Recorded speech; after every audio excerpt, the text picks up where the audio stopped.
जीवनामध्ये यश हे परिस्थितीवर नसून इच्छा आणि मेहनतीच्या बळावर मिळवता येते, अशी प्रतिक्रिया नुकत्याच कालवा निरीक्षकपदी निवड झालेले शिवप्रसाद पंडोरे यांनी एका सत्कार प्रसंगी कोपरगावात व्यक्त केली आहे. शिवप्रसाद पंडोरे यांची घरची परिस्थिती ही फार हलाखीची असताना त्यांचे वडील भैयासाहेब गारीगार विकून भंगार गोळा करून तर आई भारती या शेतात मोलमजुरी करून उदरनिर्वाह चालवित होते. मुलगा शिवप्रसाद याचं शिक्षण 4थी पर्यंत जिल्हा परिषद प्राथमिक शाळेत झालं, तर माध्यमिक शाळेत शिकण्यासाठी फी भरण्याची परिस्थिती नसल्यानं त्यानं 10वी पर्यंतचं शिक्षण नगर परिषदेच्या शाळेत पूर्ण केलं. 10वीच्या परीक्षेत घवघवीत यश संपादन केल्यानं त्याचे पुढील डिप्लोमा आणि डिग्री हे शिक्षण शिष्यवृत्ती मिळाल्यानं सहज पूर्ण करता आलं. त्यानंतर आपण अधिकारी होण्याचं स्वप्न मनाशी बाळगून प्रचंड मेहनत घेतली आणि नुकत्याच संपन्न झालेल्या परीक्षेत यश मिळवून कालवा निरीक्षकपदी निवडही झाली आहे. माझ्या या श्रेयाचे शिल्पकार आई वडील बहीण आणि मामा हे असून त्यांनी दिलेल्या प्रोत्साहनाने मला या शिखरापर्यंत नेले, असे मनोगत नूतन कालवा निरीक्षक शिवप्रसाद भारती भैयासाहेब पंडोरे यांनी व्यक्त केले. मी शिवप्रसाद भारती भैयासाहेब पंडोरे. माझी नुकतेच कॅनल इन्स्पेक्टर म्हणून निवड झालेली आहे पुणे विभागामध्ये. म्हणजे माझी परिस्थिती खूप हालाकीची होती घरची. आई वडील म्हणजे मोलमजुरी करून, वडिलांनी गारीगार विकून, त्यानंतर मोलमजुरी करून भंगार विकून सगळं कमवायचे आणि उदरनिर्वाह करायचे. तर तसंच आम्ही कोपरगावला आलो. कोपरगावला आल्यानंतर वडिलांना कोपरगावला नोकरी मिळाली, म्हणजे जॉब मिळाला मजुरी म्हणून.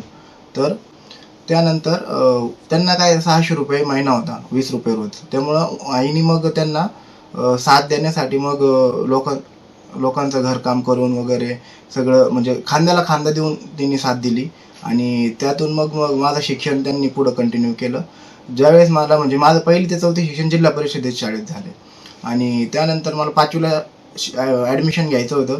पण एका उच्च किंवा प्रतिष्ठित शाळेत मला ॲडमिशन घेता नाही आलं पैसे नसल्यामुळं.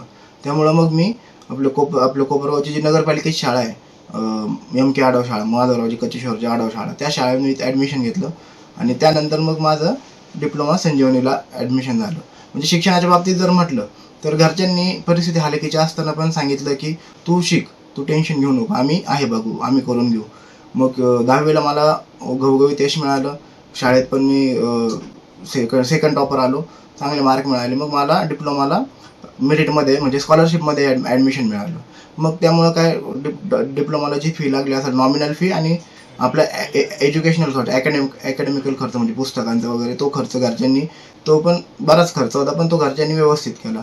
त्यानंतर मग डिग्रीला पण मी बऱ्यापैकी माझं स्कॉलरशिपमधूनच ॲडमिशन झालं. त्यावेळेस पण फक्त अकॅडमिकल जे काय लागलं किंवा जे स्टेशनरीचं जे लागलं तो खर्च घरच्यांनी केला. मी डिग्री येवल्याला केली SNDला. त्यानंतर मग एक मनात होतं की आपण काहीतरी वेगळं केलं पाहिजे. म्हणजे सगळेजण जॉब करायचे प्रायव्हेट, पण मग ठीक आहे पैसा प्रत्येकाकडे होता, पण जे पद प्रतिष्ठा जी असायची ते एखाद्या अधिकाऱ्याकडे बघून जे वेगळाच मनात आदर येतो किंवा सन्मान येतो. मग आपल्याला पण, मलाही पण असं वाटलं की मी पण असं काहीतरी केलं पाहिजे.